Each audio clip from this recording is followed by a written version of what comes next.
일단 여러분들이 생성형 인공지능을 유료로 뭔가를 하나는 쓰고 싶다. 그럼 뭘 쓰는 게 좋을까요? 네, 단연 챗GPT입니다. 왜? 기능이 많아요. 그리고 전 세계에서 가장 많이 돈을 때려 부은 인공지능이에요.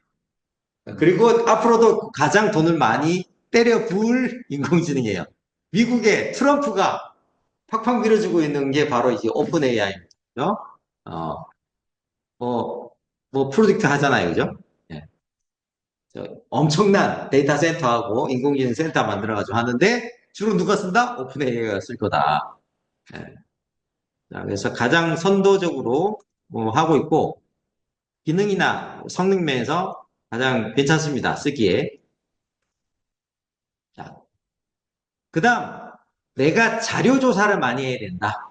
내가 기업 경영을 하거나 뭐 이렇게 컨설턴트로서 자료 조사를 많이 해야 되는데 출처 이런 것들을 잘 표시해주고 조사 정리를 잘 해준다. 그거는 퍼플렉시티입니다. 예. 특히나 퍼플렉시티의 이제 딥 리서치 이게 이제 제일 좋은 딥 리서치 기능은 챗GPT의 O3가 가장 최고 이제 딥 리서치 기능을 해요. O3 딥 리서치가. 예, 그런데 이게 유료 이용자도 한 달에 10번밖에 못 써요. 성능은 되게 뛰어나지만 퍼플렉시티는 계속 쓸 수 있습니다. 딥 리서치 기능을. 그리고 퍼플렉시티에는 추론 인공지능인 딥시크 R1, 그 다음에 챗GPT의 O3 미니 하이, 그 다음에 클로드 3.7, 요게 붙어 있습니다. 예, 그래서 퍼플렉시티는 여러 가지 인공지능을 골라 쓰는 재미도 있고, 정리도 잘해주고 해서 괜찮다. 그런데, 어, 데이터 분석이라든지 여러 가지 차트 기능 또 맞춤형 GPT를 만든다. 그 API를 이용해가지고 여러 가지 이제 그 자동화를 한다 등등 이런 것들은 다 이제 챗GPT가 좋고요. 자, 제미나이는 일단 무료는 무조건 쓰시는 걸 권장드립니다. 왜 그러냐? 우리가 예를 들어 이제 여기 서류가 있어요. 그거를 갖다가 스캔을 하거나 카메라로 찍었어요. 여기에서 이제 이미지에서 텍스트 추출할 때 이걸 OCR 기능이라 그래요. 광학적으로 이제 글씨를 판독해가지고 편집 가능한 글씨로 만들어주는 거. 이 OCR 기능이 가장 뛰어난 게 구글입니다. 예. 그래서 저는 딴 건 안 해도 이미지에 있는 글씨 뽑을 때는 무조건 제미나이에다가 붙여놓고 이 이미지에 있는 글씨를 있는 그대로 읽어줘. 부연 설명은 붙이지 마라. 그러면은 딱 글씨만 읽어줘요. 예. 요즘은 챗GPT도 많이 좋아졌습니다. 예. 근데 아직도 구글만큼은 못해. 자, 그리고 문서 자체를 내가 스캔을 했어요. 스캔한 문서를 여러 장이에요. 그럴 때는 구글 드라이브에다가 업로드를 하고 이미지 파일 또는 PDF 파일을 우클릭한 다음에 구글 문서로 열기 하면은 얘가 OCR 기능 판독을 다 해가지고 편집 가능한 텍스트로 만들어줍니다. 제미나이는 구글 드라이브, 지메일, 유튜브 이런 것들이 다 연동이 돼요. 어. 그래서 내가 구글 드라이브 올려놓고 뭐 여러 가지 작업을 한다. 그래 예를 들어 이제 LG전자에 관련된 내 문서를 내 구글 드라이브에서 찾아줘. 그러면 다 찾아주고요. LG전자하고 주고받았던 이메일, 작년도에 이메일 주고받았던 거 찾아줘. 그럼 찾아줍니다. 예. 이런 것들이 제미나이에서 다 되고 무료로도 웬만큼 쓸 수가 있습니다. 그리고 최근에 제미나이가 2.0으로 업그레이드 되면서 성능도 많이 좋아졌습니다. 옛날에는 2.0 나오기 전에 좀 구렸어요. 예, 좀 답변이 좀 구렸는데 지금 2.0이 나오면서 제미나이도 많이 좋아졌습니다. 자, 클로드. 사람들이 이렇게 많이 표현해요. 챗GPT가 글 쓴 거는 이과생, 공대생이 글 쓴 것 같다. 아, 이공대생이 글 쓴 것 같다 얘기하고 클로드가 글 쓴 거 보면 야 문과생이 글 쓴 것 같아 이런 거 얘기해 줍니다. 그래서 이 글을 구사하는 능력이 챗GPT도 많이 좋아졌지만 클로드가 상당히 좋습니다. 특히나 이 챗GPT는 영어 중심으로 학습을 했어요. 그리고 번역하는 능력을 강화해가지고 지금 작년에 오 원 모델이 챗GPT의 오 원 모델이 한국의 국어 수능 만점 받았습니다. 그러므로 이제는 예전에 한 작년 초만 하더라도 그래도 한국어는 네이버가 낫지 이랬거든요. 예. 근데 지금은 그렇지가 않다. 한국어도 챗GPT가 더 잘한다. 그러한 겁니다. 예. 네이버는 망한 건가요? 망했다고 보기는 어렵고요. 왜냐하면은 이제 기업에서 어떤 인공지능 관련된 어플리케이션을 만든다, 서비스를 만든다고 할 때 모든 회사가 챗GPT 같은 성능을 원하진 않거든요. 예. 그렇기 때문에 이제 그 도메인에 특화된 이제 설치를 해준다, 그 회사용 챗봇을 만들어준다 이런 것들은 지금 KT, 네이버 이런 데들이 다 해요. API를 이용해가지고 그쪽 자체 서비스를 만들어준다 이런 것들은 이제 그 예를 들어 우리 회사에서 그런 거 좀 하려고 그러는데 오픈 AI 찾아가지고 해달라고 하면 해줘요? 안 해줘요. 자기들 하는 것도 바쁘고 이거는 단가도 안 맞아. 일한 단가도 안 맞아. 그죠? 그러니까 네이버나 KT 이런 데 찾아가서 우리 회사에 이런 책품 만들려고 하는데 어떻게 됩니까? 그거 이제 해주는 거죠. 예.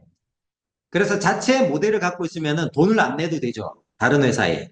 근데 우리가 자체 모델이 없으면 챗GPT의 API를 써야 되는데 이게 돈이 꽤 나가요. 고객들은 공짜로 쓰지만 우리 회사는 돈이 많이 나간단 말이야. 예. 그래서 요즘 사람들이 뭘 궁리하느냐? 오픈 소스. 오픈 소스로 우리 자체의 인공지능을 구축해두면 챗GPT의 API 요금을 안 내고 구축을 할 수가 있거든요. 자체적인 챗봇을 만든다든지 여러 가지 우리 업무에 필요한 인공지능을 만들 수가 있단 말이에요. 예. 특화된 영역에 활동을 하는 거. 이런 거 이제 에이전트 AI라 그래요. 예. 이게 에이전트 AI가 크게 두 가지가 있어요. 이렇게 특정 분야의 일을 하는 그런 AI가 있고 요즘 나오고 있는 에이전틱 AI 이런 거는 뭐냐면 내가 말을 하면은 내 노트북 컴퓨터를 움직여가지고 내 노트북 컴퓨터를 움직여가지고 예스24나 뭐 쿠팡 가가지고 대신 주문을 해준다든지 열차표 예약 이거를 야 저기 KTX 예매 좀 해줘 그러면은 얘가 알아서 내 마우스 커서를 움직여가지고 지가 들어가가지고 예약을 해주는 이게 또 지금 개발되고 있어요. 자 그런데 이 클로드가 또 각 지역이나 각 나라의 이런 컨텐츠를 좀 많이 학습을 했다고 합니다. 안전성을 좀 더 얘들은 추구를 해요. 안전한 AI를 추구합니다. 원래 이 클로드가 이제 엔스로픽이라는 회사인데, 엔스로픽에 이걸 세운 사람들이 누구냐? 오픈 AI에 있다가 나온 사람들이 이 클로드를 만든 거예요. 왜 나왔냐? 챗GPT의 대표이사가, 예? 야, 안정성 이런 것들 자꾸 무시하고, 자꾸 이제 상업적으로 너무 가는 것 같다. 그래서 반발해서 나온 사람들이 클로드를 만들었거든요. 그래서 안전한 AI를 만들려고 노력을 하고 있고, 그래서 클로드가 우리나라 방언, 사투리도 잘합니다. 그래서 사투리로 글 써달라고 한다거나, 이런 것도 얘가 잘해요. 그 다음에 무엇보다, 그거보다 더 뛰어난 게 뭐냐? 코딩을 잘합니다. 예. 지금 코딩 실력이 챗GPT가 못 따라오고 있어요. 클로드 지금 3.7이 나왔는데 최근에 이제 클로드 3.7이 나왔죠. 얘가 또 대단한 게 하이브리드 모델이에요. 챗 GPT가 GPT-5에서 하이브리드로 하려고 그래요. 즉 추론 모델과 일반 모델 말씀드렸잖아요. 일반 라지 랭귀지 모델과 추론. 요거 두 가지가 분리가 돼 있거든요. 지금 추론형은 A1, A3고 일반 인공지능 그 챗GPT는 이제 4O가 대표적이고 4O 미니가 나와 있죠. 그 다음에 4, 그 다음에 최근에 나온 일반 인공지능이 4.5. GPT 4.5가 나왔어요. 그냥 일반 인공지능이에요. 근데 요거 두 개를 GPT-5에서는 합치겠다, 하이브리드로 하겠다라고 발표를 했는데 이미 클로드가 일주일 전인가 2주일 전에 이 클로드 3.7이 하이브리드 모델입니다. 일반 모델과 추론 모델을 합해놓은 거예요. 예. 그래서 얘가 안 그래도 클로드 3.5 때도 코딩을 제일 잘했는데 지금 클로드 3.7이 코딩을 제일 잘합니다. 물론 요거 갖다가 커서 AI에서는 커서 AI 들어가면은 거기 이제 코딩을 전용으로 하기 위해서 인공지능을 하는데 얘는 GPT-4o 모델을 쓸 수도 있고 O3 모델을 쓸 수도 있고 클로드 3.7을 선택해서 쓸 수도 있어요.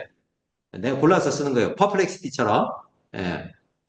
그러니까 원천 그 모델을 갖다가 갖고 있는 게 아니라 이걸 파운데이션 모델이라고 그래요. 그 모델을 갖고 있는 게 아니라 있는 모델을 갖다가 서비스를 패키징을 잘해서 그쪽 분야에 특화된 서비스를 하는 거예요. 요게 지금 굉장히 많이 늘고 있어요. 지금 미국이나 세계 그 AI 스타트업 중에 이런 데들이 굉장히 많이 커지고 있고 투자도 지금 많이 되고 있습니다. 그래서 이런 게 더 많이 생길 거다라고 얘기하고 있는데 커서 AI를 다룰 때도 클로드 3.7을 이용하면 굉장히 코딩을 잘합니다. 예. 그래서 여러분들이 이제 코딩을 많이 해야 된다. 그러면 클로드 3.7 무조건 필수. 네. 제가 그때 문학 뭐 이런 글쓰기가 클로드로 강력해요. 네. 그래서 제가 가입을 했는데 활용을 좀 못하고 있는데. 네. 글쓰기. 그러니까 글쓰기를 좀 더 문학적으로 쓰고 싶을 때에는 얘 3.7 잘해.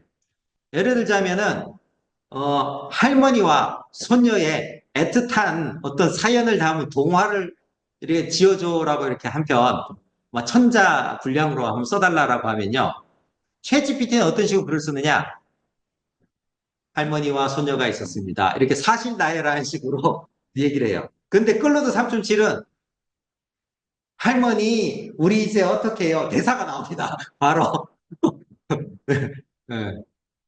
그래서 확실히 그런 문과적인 그런 센스, 이런 것들이 이제 클로드가 좋은데 그 얘기는 뭘 의미하냐면 이 각 지역의 언어에 맞는 어떤 그런 말 구사하는 능력, 말을 이해하는 능력이 굉장히 뛰어나다. 그래서 코딩은 또 생각해 보시면 코딩이 논리적인 어떤 머리도 중요하지만 코딩도 결국에는 다 말이에요. 그죠? 언어를 사람이 기계한테 이해시킬 수 있도록 우리 사람의 말 비슷하게 만든 게 코딩하는 그 프로그래밍 언어거든요.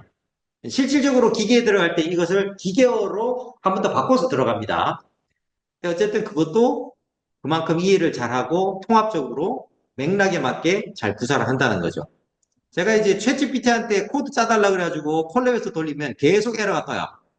야, 이렇게 에러 떴는데 어떻게 해야 돼? 그러면 죄송합니다. 다시 바꿔드릴게요. 또 바꿔줘. 바꿔주고 복사해서 붙여놓으면 또 에러 떠. 그래서 야, 이번에 이런 에러 떴는데 죄송합니다. 또 바꿔줘.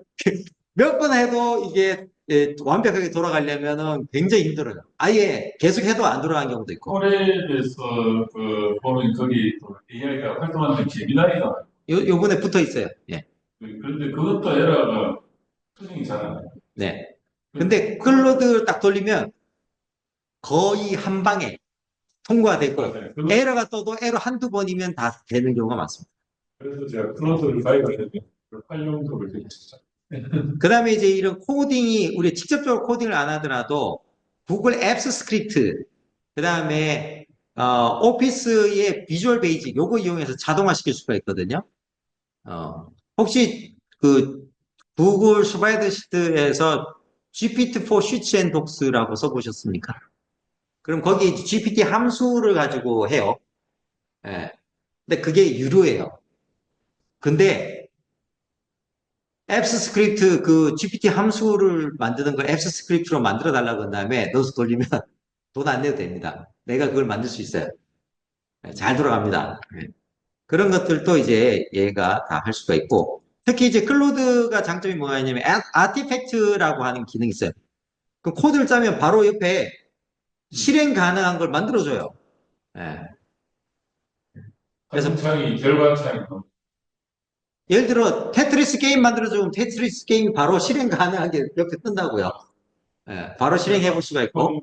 예, 그 다음에 예를 들어 이제 내가 홈페이지를 만들고 싶어요. 그럼 정보를 집어넣고 홈페이지 기획해달라고 하고 기획한 내용대로 홈페이지를 만들어달라고 하면 만들어줍니다. HTML 코드 다 짜줍니다.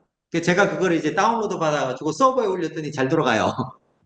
그래서 간단한 웹사이트, 요즘 이제 랜딩 페이지라는 걸 많이 만듭니다. 예, 이제 마케팅 퍼널을 짜가지고 랜딩 페이지를 많이 만드는데 이런 것들 금방 만듭니다. 그래서 그런 특성이 있고요. 자, 이런 것들이 다 이제 기본적으로는 프롬프트 엔지니어링을 잘 할수록 얘들한테 지시를 잘 내릴 수가 있는 거죠. 오늘 뭐 시간이 이제 남은 시간이 많지 않아서 예, 아주 자세하게 못 해드리고 자료를 드렸으니까 참고하시고 설명해 드릴게요. 즉 생성형 AI가 더 일을 잘할 수 있도록 질문하거나 지시하는 방법 을 이제 프롬프트 엔지니어링이라고 합니다. 그래서 예를 들어 이제 챗GPT를 한번 잠깐 들어가면요.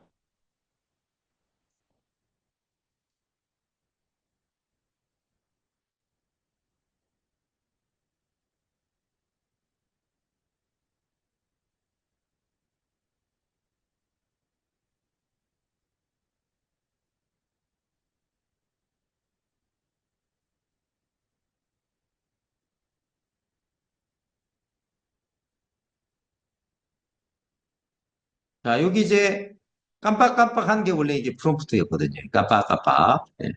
여기다가 이게 프롬프트 창이라고 합니다. 예. 여기다가 뭘 쓰면 이게 다 프롬프트가 되는 거죠. 자, 생성형 인공지능이 이제 우리가 기존에는 인공지능한테 일을 시키려면 코딩을 했었어야 됐어요. 파이썬, 파이토치 뭐 이런 걸로 코딩을 했어야 되는데 즉 자연어가 아니죠. 코딩 언어를 써야만이 인공지능에 일을 시킬 수 있었는데 이거를 채팅창 형태의 인터페이스를 만들어서 우리가 자연어, 즉 일반적으로 우리가 하는 말로 해도 말귀를 알아듣고 작업을 할 수 있게 된 게 바로 최초가 바로 챗GPT인 겁니다.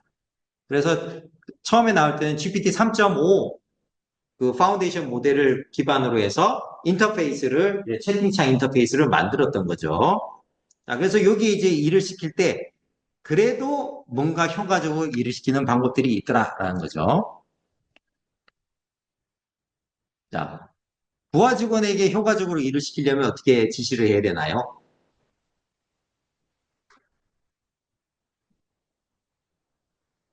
부하 직원의 일을 시킨다. 어떻게 해야 될까요? 프로세스를 잘 프로세스를 잘 만들어준다. 또요. 자, 우리 여기 어, 우미다님 밑에 직원에게 일을 잘 시키려면, 후배에게 일을 잘 시키려면 어떻게 해야 돼요?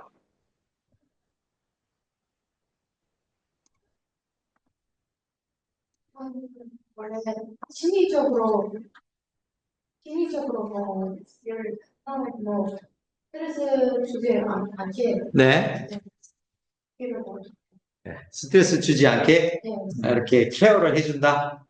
배려를 해준다. 배려를 해준다. 좋아요. 감사합니다. 자, 우리 안바르님. 네. 밑에 직원이나 후배한테 일을 시키려면 어떻게 일을 시켜야 내가 지시를 하는 것을 어떻게 지시해야 제대로 일을 잘할 수 있을까요?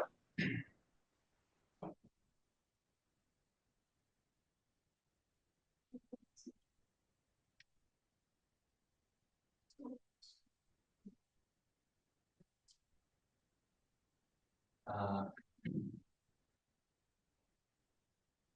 이진세 어떻게 그 적극적으로 하니까 적극적으로 써주세요 아니면 써주세요. 방향을 잘 가르쳐 준다. 네, 좋습니다. 자, 일단은 구체적으로 알려줘야 되겠죠. 그리고 명확하게 알려줘야 되겠죠. 구체적으로 specific, 명확하게, clearly, 그죠? 그리고 필요한 프로세스를 알려준다거나, 그죠? 이런 게 대표적인 거예요. 그래서 챗GPT한테 일을 시킬 때도 첫 번째는 구체적으로 요청해라. 구체적으로 스페시픽하게 요청을 해라. 꼬꼬무, 꼬리에 꼬리를 무는 질문을 이용해라. 뭐냐면 질문을 한 번에 다 해서 뭔가 해결하려고 하지 말고 물어보고 다음 물어보고 다음 물어보고 이런 식으로. 그래서 자꾸 다듬어 가는 거예요. 직원한테 야 이거 좀 해줘. 그러면은 네, 이렇게 하면 되겠습니까? 그러면은 여기서 요거를 좀 더 더해줘. 작업한 결과물을 보고 요거는 이렇게 더 하면 좋을 것 같아. 피드백을 자꾸 해서 다듬어 가는 거죠. 꼬리에 꼬리를 무는 방식을 이용하는 겁니다. 자, 역할을 부여해주면 얘가 더 잘하더라. 자, 챗GPT는 기본적으로 GPT 모델을 기반으로 하고 있는데 GPT는 Generative Pre-trained Transformer의 약자입니다. 그죠? 그래서 Pre-trained는 사전 학습된, Generative는 생성적인, 그죠?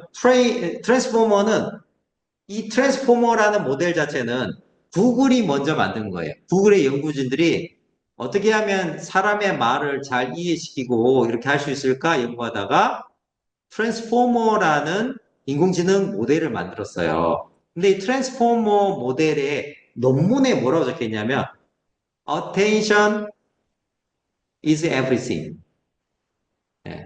즉 주의를 보내는 거를 어떻게 컨트롤할 것인가를 가지고 한 거예요.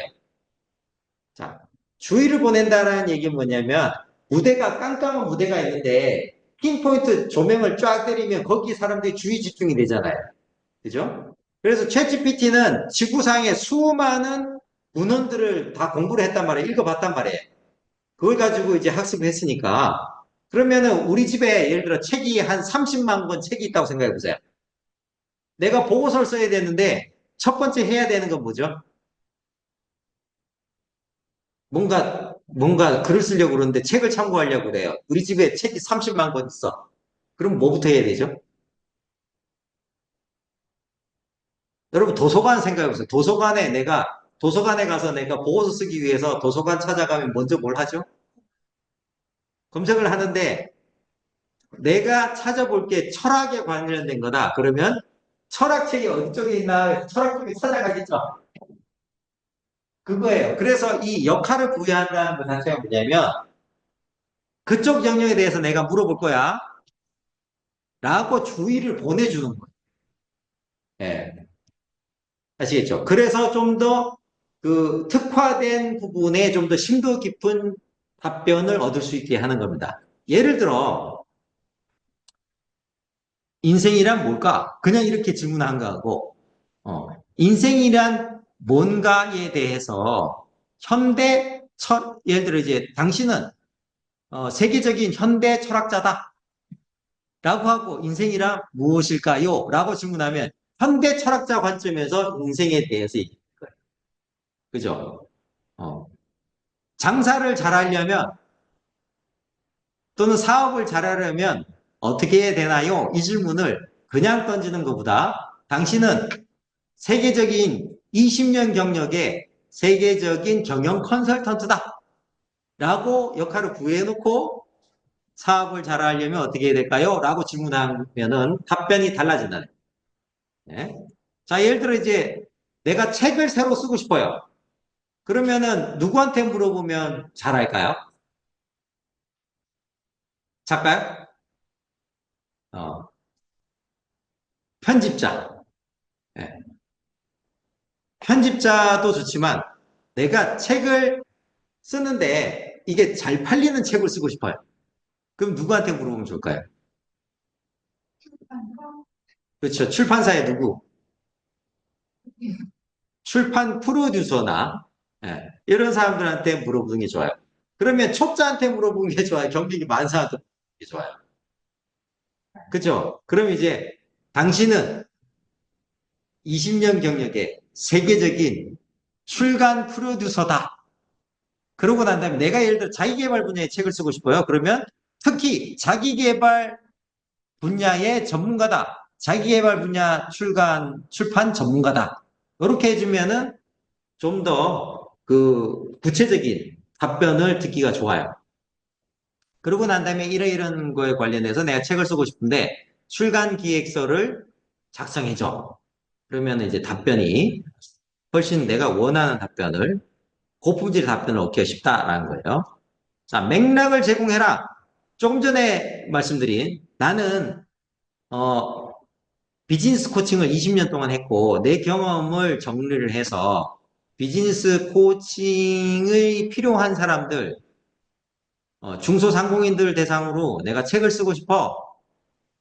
그리고 책을 내서 더 많은 고객들이 나를 찾기에 내 브랜드를 좀 더 잘 만드는 데 도움이 되는 책을 쓰고 싶어. 이게 뭐냐? 맥락이에요, 맥락.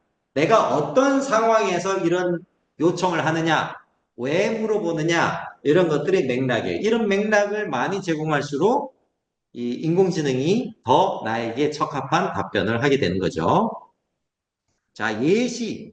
요거는 특히 답변하는 형태를 내가 예시로 제시하는 경우가 많고, 문제 해결의 접근 방법을 예시로 제공하는 경우가 많습니다. 요거를 이제, 예시를 하나 제공하는 것을 퓨샷이라 그래요. 퓨샷. 원샷 러닝. 원샷이라 그러고, 몇 개를 제공하는 걸 퓨샷이라 그래요. 그 다음에 예시를 제공 안 한 걸 제로샷이라고 합니다. 네. 적절한 예시를 들어주면은 얘가 답변을 내가 원하는 형태로 답변을 잘 합니다. 자, 그다음 답변 형태를 어떻게 해달라. 예를 들어 제가 많이 쓰는 게 보통 그냥 질문하면 답변을 어떻게 하냐면 네, 뭐뭐에 대해서 말씀드리겠습니다. 뭐뭐는 이렇고 저렇고 저렇고 해서 이제 서술식으로 쭉 써요. 그리고 기본적으로는 경어체, 존댓말로 씁니다. 근데 내가 자료를 정리해서 이렇게 발표 자료를 만든다 그러면 이거 불편하죠? 그럴 때는 개조식으로 정리해줘. 한 문장의 끝은 명사형으로 마무리해줘. 이렇게 하면은 뭐뭐함, 작성, 뭐 이런 식으로 간결하게 딱딱딱 답변이 나옵니다. 예. 또는 표 형태로 정리해줘. 그러면 표를 만들어줍니다. 그죠? 그럼 내가 일부러 있는 것 갖다 다 긁어가지고 표를 일일이 만드는 게 아니라 이런 형태의 표를 만들어줘. 그럼 그 표 형태로 만들어주게 되는 거죠. 자, 조사 방식 및 언어. 예. 조사를 할 때 어떻게 조사해라. 예를 들어 요즘 이제 챗GPT도 검색 기능이 붙어 있죠. 그러니까 조사를 할 때 최근 6개월 이내에 발행한 자료들에 대해서만 조사를 하고 조사할 때 전 세계에 영어로 된 자료를 우선적으로 조사해라. 이런 식으로 할 수가 있습니다. 그리고 영어로 조사를 한 다음에 최종 결과물은 한국어로 답변해달라. 이렇게 할 수가 있죠. 자, 근데 이렇게 요청했는데도 영어로 안 뒤지고 한국어만 여따 뒤지는 경우도 있어요. 그럴 때 어떻게 하면 되냐? 영어로 질문을 하시는 게 낫습니다. 영어로 질문하고 영어로 프롬프트를 쓴 다음에 맨 마지막에 최종적으로는 이제 이 답변 정리를 in Korean, 한국어로 이렇게 해달라라고 프롬프트를 쓰는 방식도 있습니다. 이런 거는 또 퍼플렉시티가 그런 게 잘 되더라고요. 자, 어조미 스타일. 요게 특히 그 블로그 글이라든지 이메일을 좀 이제 초안을 작성해 달라고 한다든지 이럴 때 많이 활용하는데 제가 블로그 쓸 때 종종 쓰는 어조미 스타일은 뭐냐면 유머 있는 비평가 스타일로 글을 써달라. 이렇게 하면은 약간 위트나 유머를 살짝 섞으면서 좀 꼬우는 이런 식으로 이제 블로그 글을 써줍니다. 그 다음에 우리나라 중학생 스타일로 한국의 남학생 스타일의 남자 중학생 스타일로 글을 써달라. 또는 이제 요즘 스레드 많이 쓰죠. 요즘 최근에 그럼 스레드 형태로 글을 써달라. 인스타그램용으로 이모지를 적절히 섞어서 인스타그램용으로 써달라. 이런 식으로 또 할 수가 있습니다. 보통은 이제 우리는 객관적인 저널리스트 스타일로 써달라. 이런 것도 제가 많이 써요. 객관적인 저널리스트.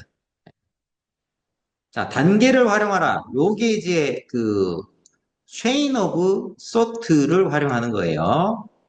이게 뭐냐면 사고의 사슬이라고 하는데 아까 이제 그 최종 결과물이 나오기 위해서는 인풋을 뭐 중간 프로세스를 어떻게 이거를 생각을 하면 일을 하는 능력이 좋다라는 얘기 드렸잖아요. 그죠? 이걸 생각할 수 있으면 그걸 스스로 하는 게 추론 인공지능이죠. 근데 추론 인공지능이 아니더라도 일반 인공지능을 가지고도 추론 인공지능 효과를 내는 방식이 뭐냐? 체인 오브 소트예요. 그래서 다르게 표현하면 추론 인공지능은 스스로가 체인 오브 소트를 만들어서 지가 일을 한다라고 보시면 되겠습니다. 자, 예를 들어 한번 생각해 보죠. 내일 10명이서 피크닉 가야 되는데 김밥을 점심으로 준비하기로 했습니다. 그럼 어떤 거를 고민해야 될까요? 첫 번째 뭘 해야 될까요? 재료사. 재료를 살려면 뭘 알아야 되죠? 예? 재료에 대한 정보? 그 전에 또 알아야 될 게 있어요. 10명이 가는데 참가자들이 어떤 김밥을 원하는가 주문을 받아야 돼. 그죠? 야채 김밥이냐, 불고기 김밥이냐. 아, 통일시킬 것인가. 그것도 확인해야죠. 예를 들어 사람들은 전부 다 야채 김밥 좋아하는데 내가 좋아한다고 치즈 김밥을 다 말았어. 그랬더니 아, 난 치즈 안 먹는데 이럴 수도 있잖아.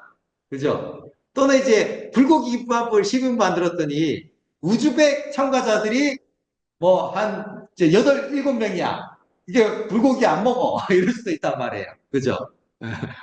그럴 수 있다는 거지. 또는 비건이야. 비건이라서 고기 들어간 거 안 먹어. 이렇게 되면 문제가 생기잖아요. 그래서 사전에 조사를 해야 된다. 조사를 하고 난 다음에, 조사해보니까 야채김밥 몇 인분, 소고기김밥 몇 인분, 뭐 이렇게 메뉴가 정해지면 그거에 따라서 재료를 갖다가 어떤 재료가 어느 만큼 필요한지 파악을 하고 리스트업을 한 다음에 장을 보겠죠. 장을 보고 난 다음에 재료를 손질을 하겠죠.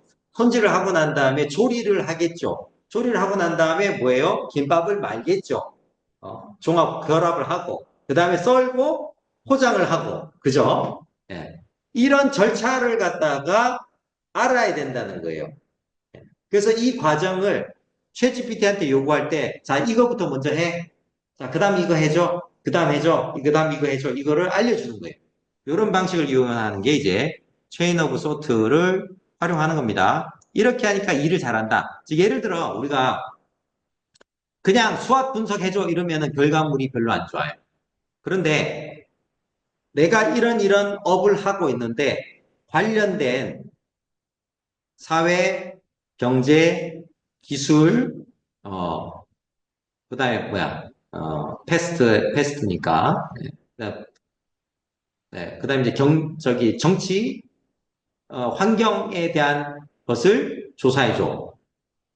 이렇게 한다거나, 또는 조사 방식을 먼저 물어봐야 돼. 예를 들어, 너 환경 조사 분석 방식 중에서 패스텔 또는 패스트 조사 방법 아냐? 라고 하면 얘가, 그 조사 방식은 이렇게 하는 거죠. 라고 쫙 답변을 해요. 그럼 답변을 보니까, 얘가 제대로 알고 있구만. 확인하고 나서 그 조사 방식으로 이런 것을 조사를 해달라고 요청을 하고, 조사 결과가 나오면 이것을 내가 이런 업을 하니까 기회 요인과 위협 요인을 분리를 해서 정리를 해달라고 하고, 이렇게 단계적으로 요청을 하게 되면, 이 챗GPT가 답변을 한 것이 다음번 질문할 때 앞에 답변한 것을 인풋 값으로 같이 물고 챗GPT 서버에 들어가는 거예요. 그래서 앞에 답변을 만들어 놓고 들어가야 뒤에 답변이 훨씬 더 품질이 올라가는 겁니다. 아니, 처음부터 그냥 바로 요구하는 겁니다. 마칠 시간이 4분 남았네요. 자, 템퍼러처. 요거 이제 온도라는 얘기잖아요. 자, 우리 챗GPT의 템퍼러처 기본값이 얼마일까요? 기본값은 지금 0.7로 잡혀 있습니다. 0.7. 0.7이에요. 자, 이게 뭘 의미하냐면 챗GPT 같은 생성형 인공지능은 기본적으로 확률에 기반해서 얘가 답변을 얘기하는 거예요. 보통 이제 확률을 얘기할 때 이제 정규 분포 곡선을 보통 얘기를 하죠, 이렇게. 물론 이제 좌우 쪽으로 치우쳐질 수도 있지만, 자, 정규 분포 곡선의 가장 중심이 여기가 이제 이 평균값, 그죠? 중앙값, 이런 게 주로 여기 있죠. 예를 들어 이렇게 기울어지면은 이제 중앙값보다 평균값이 더 이쪽으로 가겠지만, 어쨌거나, 이거는 이제 표준 정규 분포 곡선이니까 중앙값과, 평균값이 같다라고 보고, 그래서 0.7이 기본 잡혀 있다라는 얘기는 뭐냐면, 한 요 정도 범위 내에서 랜덤하게 답변을 찾는다라고 보시면 돼요. 0.7이라는 게. 자, 그런데 0의 이 템퍼러처 값이 기본 0에서 1.4 사이가 주로 쓰여요. 0에 가까울수록 요렇게 되는 거예요. 꼭 거의 항상 나올 법한 가장 확률이 높은 답변만 한다. 그럼 0에 가까워지면은 가장 가능성이 높은 것만 하기 때문에 답변의 일관성이 올라가죠. 네? 그래서 고지식하게 답변하게 만들려면 일관성 있게 답변하게 하려면 템퍼러처를 떨어뜨리는 거예요. 0에 가깝게. 자, 그 다음에 굉장히 창의적으로 답변해야 되는 경우 있죠. 아이디어를 뽑아야 된다. 이럴 때는 템퍼러처 값을 1.3 정도까지 끌어올리면 여기 이쪽에 있는 것까지 다 훑어서 아이디어를 뽑아요. 예, 랜덤하게 아이디어를 뽑기 때문에 훨씬 창의적인 답변을 합니다. 1.4가 넘어가잖아요. 그러면 말이 아닌 말이 나옵니다. 막 영어도 섞이고 일본어도 섞이고 이상한 글자도 나오고 막 이상한 말이 나와요. 근데 이게 그 프롬프트를 쓰지 않고 API로 쓸 때, 그러니까 API를 쓰는 프롬프트를 할 때는 이게 정확하게 먹히고요. 지금 챗GPT 채팅상에서 쓸 때는 별로 잘 안 먹혀요. 이게 바뀌었어. 전에는 이 채팅창에서도 템퍼러처 얼마 이렇게 주면 그거에 따라서 얘가 반응을 했거든요. 근데 지금은 이제 템퍼러처를 막 3 넣고 해도 답변 잘 나와요. 근데 API를 쓸 때 코딩에서 템퍼러처 값을 딱 주면 그 정확하게 그렇게 먹힙니다. 네. 구분 기호를 활용하라. 이런 거 있죠. 샵샵 이런 거 샵샵. 샵 같은 거. 여기 이제 마크다운 랭귀지라 그러는데 이런 거나 그 다음에 HTML 코드 같은 식으로 이렇게 해서 여기부터가 이제 뭐 내용이다. 여기는 내용이 끝났다. 본문 끝 이런 식의 이런 기호들을 적절히 쓰면은 훨씬 더 구조적으로 이게 어디 하위 내용이냐, 뭐부터 더 중요하냐 이런 것들을 잘 파악할 수 있기 때문에 구분 기호를 활용하면은 잘 또 작동됩니다. 25분 딱 맞출 시간 됐네요. 자, 질문시키기. 사람들은 보통 이제 챗GPT한테 질문을 하고 답변을 주로 얻어요. 근데 챗GPT한테 질문을 해줘라고 하는 것도 좋은 방법입니다. 예를 들어 내가 이런 거에 대해서 지금 뭐 비즈니스 모델을 만들려고 하는데 사업 아이템이 이런 거야. 그럼 비즈니스 모델을 만들기 전에 이걸 필요한 질문을 나한테 먼저 좀 해줘. 그리고 내가 그때 질문을 할 때 한 번에 한 개씩만 질문해줘. 내 답변이 모두 끝나면 내 답변을 종합 정리해서 네가 충분히 생각하고 나한테 최종 결과를 알려줘. 그렇게 하면은 질문을 얘가 나한테 해줘요. 그러니까 역할이 바뀌는 거예요. 보통은 사람이 질문하고 인공지능이 답변하는 건데 거꾸로 인공지능한테 나한테 질문해라. 그리고 내가 답변을 하고 그걸 통해서 최종 결과물을 얻어내는 이런 방식도 굉장히 유용합니다. 특히 이제 내 거를 끄집어내서 뭔가 결과물을 만들어야 돼. 내 생각을 끄집어내야 될 때, 이게 내가 생각이 잘 안 나잖아요. 근데 누가 물어봐 주면은 내가 생각이 또 잘 나죠. 예. 이럴 때 질문시키기를 이용하는 겁니다. 자세한 내용은 다 뒤에 다 있고, 뭐, 사례, 케이스도 다 있으니까, 요거 다 복사해가지고 붙여넣고, 이렇게도 해보고, 저렇게도 해보고, 해보시면은 실력이 느실 겁니다. 자, 26분이네요. 넘어가고, 구분기호 이용하는 방법은 다 있고요. 아, 글씨가 밀렸네. 제가 확인해가지고 해드리고. AI가 경영혁신에 미친 영향은 다음 주에 할게요. 예고편으로 드리자면, 경영 전략은 크게 세 가지 레벨이 있습니다. 기업 전략, 사업 전략, 기능 전략. 그래서 이 세 가지 레벨에서 어떻게 AI를 도입하고 활용할 수 있고, 그리고 그것이 어떤 식으로 실제로 지금, 돌아가고 있는지, 이런 것들을 얘기를 다음 주에 하도록 하겠습니다.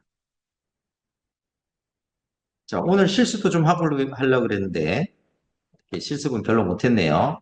다음 주에 우리 저기 챗GPT 또는 각자 가입한 인공지능을 가지고 같이 해보면서 만들어 보실 거예요. 그리고 챗GPT에 그 GPTS에 들어가면 각자 자기 업무에 챗GPT를 어떻게 활용하면 좋을지 이런 것들을 답변해주는 GPT가 있습니다. 이런 것들도 제가 다음 시간에 알려드리도록 하겠습니다. 이게 갖고 오시는 게 좋죠. 아니면 손으로 열심히 이제 찍어야 되니까 좀 불편하시겠죠. 물론 할 수도 있지만